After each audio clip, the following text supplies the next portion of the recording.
നമസ്കാരം. അപ്പോൾ ഇന്ന് നമുക്കൊരു ഹൗസ് വാമിങ്, ഒരു പാലുകാച്ചി കണ്ടാലോ. ഒരു സക്സസ് സ്റ്റോറിയാണ്. വീട് മാനിഫെസ്റ്റ് ചെയ്ത് കുറേ നാളായില്ലേ നമ്മളങ്ങനെയുള്ള കഥകളൊക്കെ കേട്ടിട്ട്. മഴയാണ്, കേൾക്കാൻ പറ്റുന്നുണ്ടോ? നല്ല മഴയാണ്.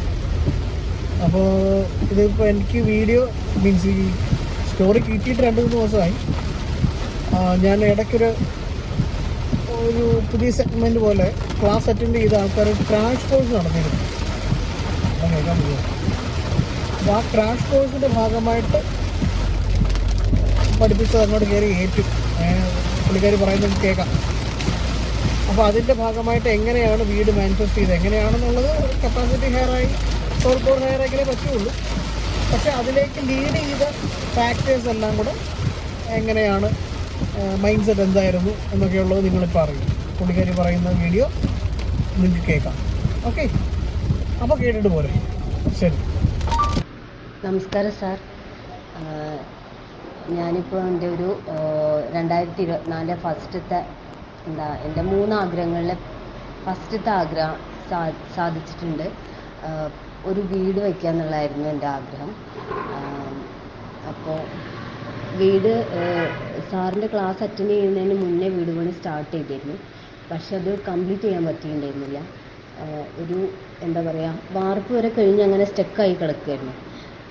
പിന്നെ ബാങ്ക് ലോൺ എടുത്തിട്ടൊരു വീട് പണിയുന്ന കാര്യത്തിനോട് എനിക്ക് തീരെ താല്പര്യം ഉണ്ടായിരുന്നില്ല. കാരണം വീട് പണി കഴിഞ്ഞതിന് ശേഷം നമുക്കതിനകത്ത് സമാധാനത്തോടു കൂടി ഉറങ്ങണമെങ്കിൽ നമ്മളൊരു ലോൺ ഇല്ലാതെ ഒരു വീട് പണി ചെയ്ത് കംപ്ലീറ്റ് ചെയ്യണം എന്ന് എനിക്ക് അത്രയും ആഗ്രഹമായിരുന്നു. അപ്പോൾ ലോൺ എടുക്കാനുള്ള ഇഷ്ടക്കേട് കാരണം ഒരു വാർപ്പ് വരെ കഴിഞ്ഞ് അങ്ങനെ നിൽക്കുകയായിരുന്നു. കയ്യിൽ പൈസ ഒന്നും ഇല്ല, ഇനി എന്ത് ചെയ്യണം എന്നൊന്നും അറിയാതെ നിൽക്കുകയായിരുന്നു. അപ്പോഴാണ് സാറിൻ്റെ ക്ലാസ് അറ്റൻഡ് ചെയ്തത്. അപ്പോൾ സാറ് തന്ന ആത്മവിശ്വാസം ഉണ്ടല്ലോ, അത് ഭയങ്കര വലുതാണ്. പിന്നെ ഞാൻ അതിന് ശേഷം കയ്യിൽ പൈസ ഇല്ലെങ്കിലും നമ്മൾ പണി അങ്ങോട്ട് സ്റ്റാർട്ട് ചെയ്താൽ, അതായത് വീട് പണി സ്റ്റാർട്ട് ചെയ്താൽ നമുക്ക് അതിനുള്ള എമൗണ്ട് ഇങ്ങോട്ട് വരും. അങ്ങനെയായിരുന്നു. സ്റ്റാർട്ട് ചെയ്ത പൈസ എങ്ങനെയെങ്കിലും നമുക്ക് കിട്ടും. നമ്മൾ ആ ചെയ്ത പണിയുടെ പൈസ കൊടുക്കാനും കൂലി എല്ലാം കൊടുത്ത് തീർക്കാനും പണിക്കാർക്ക് കൊടുക്കാനൊക്കെ ഉണ്ടാവാറുണ്ട്. 21 ഡേയ്സിലെ നമ്മളെ നോർമൽ കോഴ്സിലെ എല്ലാ ക്ലാസ്സും അറ്റൻഡ് ചെയ്ത് ഞാനത് വീണ്ടും റിപ്പീറ്റായിട്ട് 2 തവണ ചെയ്തു. 2 തവണ ചെയ്യുന്ന ആ സമയത്തൊക്കെ നമ്മുടെ വീട് പണി നന്നായിട്ട് നടന്നുകൊണ്ടിരിക്കുകയാണ്. ഞാൻ എല്ലാ കാര്യങ്ങളും ഇങ്ങനെ മുന്നോട്ട് പോയിക്കൊണ്ടിരിക്കുകയാണ്, നോർമലായിട്ട് പോയിക്കൊണ്ടിരിക്കുക. അതിനിടയ്ക്ക് പിന്നെ നമുക്ക് ഈ വീട് പണീൻ്റെ ആ തിരക്കാവുമ്പോൾ നമുക്ക് ഈ എന്താ പറയുക, ഈ സ്റ്റെപ്സോ 21 ഡേയ്സിൻ്റെ ഓരോ കാര്യങ്ങളും ചെയ്യാനുള്ളത് എല്ലാ ദിവസവും ചെയ്യാൻ പറ്റാതെ സ്കിപ്പായി പോയി. പിന്നെ അത് ചെയ്യാൻ പറ്റാണ്ടായി. അങ്ങനെ കുറച്ച് കഴിഞ്ഞപ്പോൾ ഞാൻ ഈ ഒരു ഇതുമായിട്ടുള്ള ആ ടച്ച് കുറച്ച് വിട്ടപ്പോൾ വിട്ടതൊന്നും പിന്നെ ഞാൻ അങ്ങനെ മൈൻഡ് ആക്കാതെ അങ്ങനെ പോയി കുറച്ച് കഴിഞ്ഞപ്പോഴാണ് പിന്നെ വീട് പണി അവിടെ സ്റ്റെക്കായി. ഇനി എന്ത് ചെയ്യുന്ന ഒരു ഐഡിയ ഇല്ല. പിന്നെ പഴയ വീടാണെന്ന് വെച്ചാൽ പകുതി പൊളിച്ചിട്ടിരിക്കുകയാണ്. എന്നാലും നമ്മളെ പുതിയ വീട് അടുക്കള ഭാഗമൊക്കെ ചെയ്ത് വരാൻ പറ്റുള്ളൂ. അപ്പോൾ പകുതി പൊളിച്ച് കിടക്കുക. അപ്പം ഇനി മഴ വരുമ്പോഴേക്കും നമുക്ക് പുതിയ വീട്ടിലേക്ക് താമസം മാറണം. അപ്പോൾ എന്ത് ചെയ്യുമെന്നറിയാതെ ഇങ്ങനെ നിൽക്കുകയാണ്.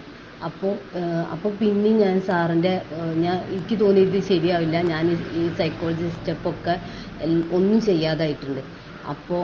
അപ്പോഴാണ് സാറിൻ്റെ പുതിയൊരു ഇത് വന്നത്. ക്രാഷ് കോഴ്സ് പുതിയത് സ്റ്റാർട്ട് ചെയ്യുന്നുണ്ട്, താല്പര്യം ഉണ്ടെങ്കിൽ ജോയിൻ ചെയ്യാന്നുള്ള ലിങ്ക് വന്നു. അപ്പോൾ പിന്നെ ഞാൻ അതിൽ ജോയിൻ ചെയ്തു. സാറിൻ്റെ എല്ലാ ക്ലാസ്സുകളും സൂം മീറ്റിങ്ങിന് പലപ്പോഴും അറ്റൻഡ് ചെയ്യാൻ പറ്റിയില്ലെങ്കിലും അതിൻ്റെ റെക്കോർഡ് ചെയ്ത എല്ലാതും ഞാൻ ഇരുന്ന് കാണാറുണ്ടായിരുന്നു. പിന്നെ മെഡിറ്റേഷൻ, എന്താ പറയുക, ചക്ര മെഡിറ്റേഷൻ, അത് അന്ന് മുതൽ സ്റ്റാർട്ട് ചെയ്ത് ഇതുവരെ ഇപ്പോൾ ഈ വോയിസ് അയക്കുന്ന ഇന്ന് വരെ ഞാനത് മുടക്കാതെ ചെയ്യാറുണ്ട്. അതുപോലെ സൈക്കോളജിക്കൽ സ്റ്റെപ്സും ഫോളോ ചെയ്യാറുണ്ട്. അപ്പോൾ ഈ 21 ഡേയ്സിലെ ആ റൈറ്റിംഗ് ആ ഒരു പ്രാക്ടീസ് മാത്രമേ ഞാൻ സ്കിപ്പ് ചെയ്യാറുള്ളൂ. ബാക്കിയുള്ളതെല്ലാം ഞാൻ ചെയ്യാറുണ്ട്. അപ്പോൾ അത് ചെയ്ത് മുന്നോട്ട് പോയി. അത് ചെയ്ത് മുന്നോട്ട് പോയപ്പോൾ ഈ സ്റ്റക്കായ സമയത്ത് ഞാൻ എന്ത് ചെയ്തു, ഇനി പൈസ ഇല്ലെങ്കിലും കുഴപ്പമില്ല, പണിക്കാരെ വിളിച്ച് പണി സ്റ്റാർട്ട് ചെയ്യാമെന്ന് വിചാരിച്ചു. അങ്ങനെ സ്റ്റാർട്ട് ചെയ്തപ്പോൾ വീണ്ടും നമുക്ക് അവർക്ക് കൊടുക്കാനുള്ള എമൗണ്ട് വന്നു. ആ സ്റ്റക്കായ സമയത്ത് പിന്നെയും മുന്നോട്ട് പൈസ ഇല്ലെങ്കിലും എന്താ ചെയ്യുക, മുന്നോട്ട് സ്റ്റെപ്പ് അങ്ങോട്ട് വെച്ചാൽ നമുക്കതിനുള്ള വഴി വരും എന്ന് അപ്പയ്ക്ക് മനസ്സിലായി. അങ്ങനെ ഇപ്പോൾ വീട് പണി എല്ലാം കംപ്ലീറ്റ് ആയി. നമുക്ക് ബാങ്ക് ലോണോ കാര്യങ്ങളോ ഒന്നുമില്ല. ചെറുതായിട്ട് ചെറിയൊരു കടങ്ങളുണ്ടായിരുന്നു, അതുപോലും നമ്മൾ കംപ്ലീറ്റ് ചെയ്തതിന് ശേഷമാണ് പുതിയ വീട്ടിലേക്ക് താമസം മാറിയത്. പിന്നെന്താ, ഇത്രയാണ് പറയാനുള്ളത്. എന്താ പറയുക, ഇത് നമ്മുടെ ഗ്രൂപ്പിലെ എല്ലാവർക്കും എന്താ പറയുക, ഒരു പ്രചോദനമാവട്ടെ എന്ന് ഞാൻ ആഗ്രഹിക്കുന്നു. പിന്നെ ഭയങ്കര സന്തോഷം. അതുപോലെ അരവിന്ദ് സാറിന് ഒരുപാട് നന്ദി. എന്താ പറയുക, ഞാൻ സത്യം പറഞ്ഞ ഒരു ഭയങ്കര വീക്കായിട്ടുള്ള ഒരു പേഴ്സണായിരുന്നു. എന്നാൽ ഒരു കാര്യത്തിലൊരു ഡിസിഷൻ എടുക്കാനോ എൻ്റെ ജീവിതത്തിൽ സത്യം പറഞ്ഞാൽ ഒരു ദാമ്പത്യ ലൈഫിൽ ഭയങ്കര ഒരു വീക്കായിക്കൊണ്ട് ഞാൻ പോയിക്കൊണ്ടിരിക്കുന്ന സമയത്താണ് സാറിൻ്റെ കോഴ്സിലൊക്കെ അറ്റൻഡ് ചെയ്തതും. ഇപ്പം ഞാൻ സത്യം പറഞ്ഞാൽ ആളെ മാറിയെന്നാണ് എന്താ പറയുക എൻ്റെ ഫാമിലിയിലുള്ളവരൊക്കെ പറയുന്നത്. കാരണം ഞാൻ സത്യം പറഞ്ഞാൽ എന്നെ എത്ര ആളുകളുടെ മുന്നിൽ വെച്ച് എന്നെ അപമാനിച്ചാൽ തിരിച്ചൊന്നും പറയാതെ അതൊക്കെ സഹിച്ച് ക്ഷമിച്ച് നിൽക്കുന്ന ഒരു വ്യക്തിയായിരുന്നു. അപ്പോൾ ഇപ്പം ഞാൻ ആകെ മാറി. ഇപ്പം എന്നെ സത്യം പറഞ്ഞാൽ ആർക്കും അങ്ങനെ ഒരാളുടെ മുന്നിൽ വെച്ച് അപമാനിക്കാൻ എന്താ പറയുക, ആരും അപമാനിക്കുന്നില്ല. ഇനി അപമാനിക്കാനുള്ള ഒരു എന്താ പറയുക ഇതവർക്കില്ല, ധൈര്യമില്ല. ഇനി അങ്ങനെ ചെയ്താലും ഞാൻ നന്നായിട്ട് ശക്തമായിട്ട് തന്നെ പ്രതികരിക്കുകയും ചെയ്യും. അപ്പോൾ എന്താ പറയുക, ഭയങ്കര സന്തോഷം.